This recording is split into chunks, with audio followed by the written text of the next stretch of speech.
So another question I always get, I live in a studio and can I work with stained glass? Now, I used to live in a small apartment studio. I was able to make quite a bit of projects. So let me go over how I did it and some of the things that you should be thinking about. I would say start off with hardwood floors. You should have hardwood floors and not carpets. If you drop glass on the ground, it's a lot easier to clean up. You can sweep the glass, you can vacuum. It actually cleans up quite well. I don't know about carpets, but I think hardwood floors you can get away with quite easily. So that's the first thing. The second thing is I had a foldable table, a small work table that I was able to set up, and then just did my glass cutting right on there. Anything that broke off kind of stayed right on top of the table. I was able to sweep that, and if anything else got on the ground, you just have to do a nice sweeping. Also, vacuuming helps out a lot too. I had a dog at the time. We made sure that everything was super clean. I was able to keep it real safe. And now for the grinding, I just set up outside. I moved the table outside and I just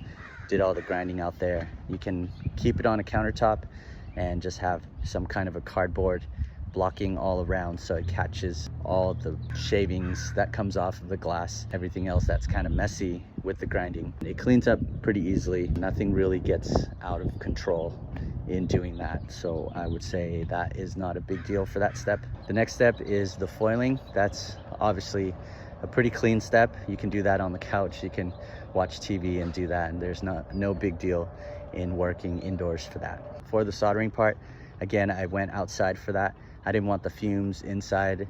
I didn't want anybody else to smell that.